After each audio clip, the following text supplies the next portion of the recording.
आज एक और वीडियो लेके आपके समक्ष हम हाजिर है। यूँ तो जो टूरिस्ट कश्मीर आते हैं वो यहाँ के झील डल और डल पे तैरते शिकारों की सवारी तो करते हैं, यहाँ के हाउस बोट्स में भी रहते हैं, लेकिन डल के अंदर की जो ज़िंदगी है वो देख नहीं पाते हैं। तो आज हमारी ये कोशिश है कि आपको डल के अंदर की ज़िंदगी दिखाएं और ज़िंदगी का एक छोटा सा पहलू जो यहाँ का सुबह का मार्केट है, जिसके लिए आपको अपनी नींद त्यागनी पड़ेगी और सुबह 5 बजे के आसपास आपको इस जगह पे पहुँचना पड़ेगा और तभी आप यहाँ पे देखेंगे कि जो यहाँ डल में उगी सब्जियाँ, जो यहाँ के फ्लोटिंग गार्डन्स में जिन्हें रात कहते हैं कश्मीरी में, तो उन पे उगाई जाती है और किश्तियों के ज़रिए वो या इस जगह पे लाई जाती है और इसके बाद यहाँ पे उसका ट्रेड होता है। और ट्रेड भी ऐसा है कि पैसे का लेन देन बिल्कुल नहीं, ये बार्टर सिस्टम रहता है, मतलब सामान के बदले सामान। हम यहाँ ज़्यादा बातें न करते हुए सीधे आपको लिए चलते हैं इस फ्लोटिंग फेस्टिवल में। कश्मीर को धरती का स्वर्ग कहा जाता है। ऊंचे ऊंचे पहाड़ों के बीच में बसी ये घाटी खूबसूरती की मिसाल आप है। यहाँ के सबसे बड़े पर्यटक स्थलों में एक है श्रीनगर में स्थित डल झील, जो 22 स्क्वायर किलोमीटर के क्षेत्र में फैला है। डल झील के सतह पे तैरते हुए शिकारे और यहाँ के हाउस बोट यहाँ आने वालों के दिलों को मोह लेते हैं। कम लोग ही ऐसे खुशनसीब होते हैं जो अपनी सुबह की मीठी नींद को छोड़ यहाँ लगने वाली सब्जी मंडी को देख पाते हैं। वो कहते हैं ना, मंजिल से ज्यादा रास्तों का मजा होता है। तो चले चलते हैं पानी के रास्ते शिकारे में बैठकर झील डल के इसी फ्लोटिंग मार्केट को देखने। आसपास खूबसूरत नजारों के बीच हमारा शिकारा पानी को चीरता हुआ अपनी मंजिल की ओर बढ़ रहा था। दिल में हर पल यही चल रहा था कि जन्म तो कश्मीर में मैंने लिया, लेकिन जन्नत के इन खूबसूरत नजारों से आज तक मैं कैसे दूर रहा। इस किश्ती में बैठकर मैं खुद को इस झील के सामने और कुदरत के हसीन नजारों के सामने बहुत छोटा महसूस कर रहा था।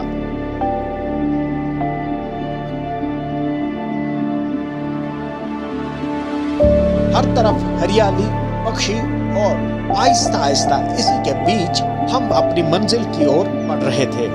उजाला भी हो रहा था और मंजिल भी सामने नजर आने लगी थी।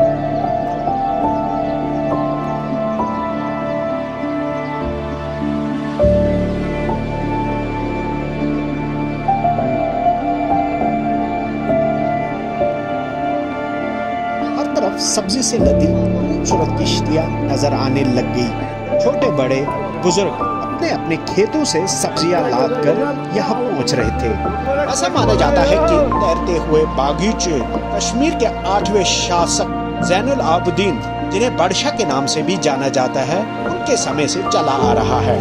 यह फ्लोटिंग वेजिटेबल मार्केट ये दुनिया का दूसरा सबसे बड़ा थोक बाजार है। पहला वियतनाम के मोकांग डेल्टा में है। ये यहाँ मार्केट है, ये बहुत से पहले, कम से कम मेरे ख्याल में 100 साल से पहले ये मार्केट यहाँ लगता है। यहाँ जो ये सब्जी बनाते हैं ये हम लोग ही बनाता है, यहाँ अपना ज़मीन पर यहाँ बनाता है सब्जी, फिर यहाँ ये फरोख्त करता है। यहाँ खरीदने वाला भी आता है और बेचने वाला भी आता है। जो यहाँ डाल में रहता है, नापोरा से हजरतबल तक डाल में, जो डाल में रहता है वो यही रोजगार पर चलता है। इसी सब्जी से अपना जमीन उतारता है, फिर यहाँ बेचता है, यही काम करता है।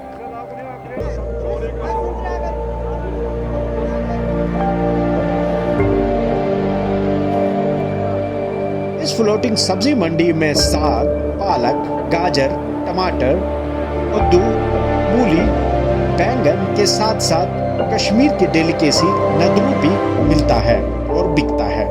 आपको ये जानकर हैरानी होगी कि इस बाजार में आज भी बार्टर सिस्टम चलता है, मतलब सामान के बदले सामान।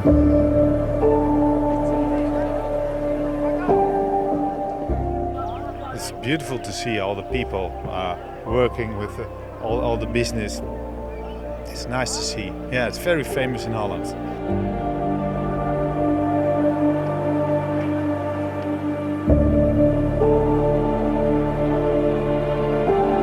देखकर लग रहा था कि किसी सपनों की दुनिया में पहुंच गए हो। ये सब देखकर सिर्फ मैं ही नहीं बल्कि यहाँ पहुंचे टूरिस्ट भी इन लम्हों को अपने कैमराज में कैद कर रहे थे। इस तरह के व्यापार को समझने की कोशिश कर रहे थे तो कई किश्तियों में बैठे बैठे किसी की याद में मानो खो गए थे।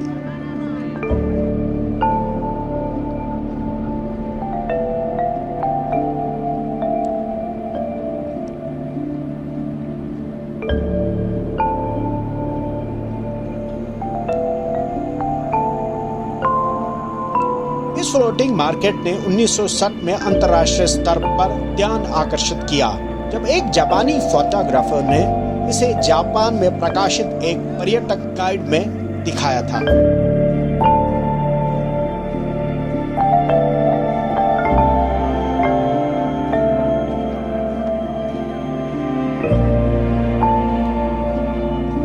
My experience, it's the first time I see it. It's very nice. It's similar as Venice, you know Venice in Italy. ऐसा शायद कहीं और आपको देखने को ना मिले। लोग छोटी छोटी नाव पर सब्जियां बेच रहे हैं और इधर का माहौल बहुत ही अच्छा है और लोग काफ़ी फ्रेंडली भी है। तो अगर मुझे उनकी तस्वीर उतारनी है या उनसे बात करनी है तो मुझे बहुत ही फ्रेंडली है और बहुत अच्छे से हंस कर बात कर रहे हैं तो बहुत अच्छा लग रहा है। अब बहुत ही अलग तरीके का एहसास होगा अगर आप कोई यहाँ आकर देखेगा तो। मैं किसी चीज़ से कंपेयर नहीं करना चाहूँगी उसको।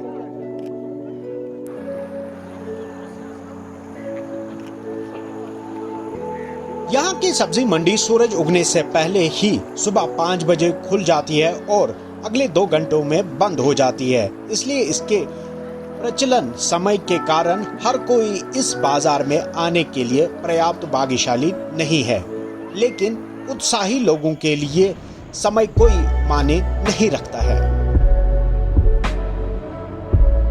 Actually, it was very early, but it's a magnificent experience. It's beautiful. And it's very authentic. It's not because of tourism. It's because it's their own culture. Yes. But we're looking for the business, what they're selling. Yes. Like flowers. Yeah. I think it's vegetable market. It's beautiful for making the pictures. Yes. And later I would like to do some shopping as well. But let's see. I'd never seen something like this before. I think it's interesting to see how the local people here are trading their goods and how they are trading their stuff. It's very busy. It's nice to see. But it's also good that it's very local, so that there are not too many tourists. So get up early and see the markets.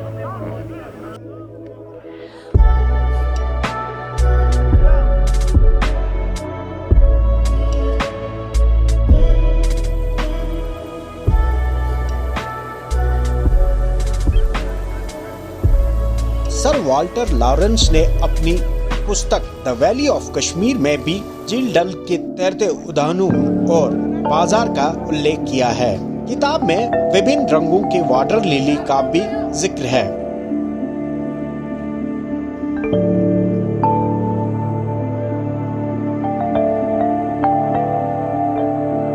हमसे पहले यहाँ पहुंची सब्जी की नावें भी अब खाली होके अपने घरों को लौट रही थी और हमारा शिकारा भी अब तट पे वापस लौट रहा था।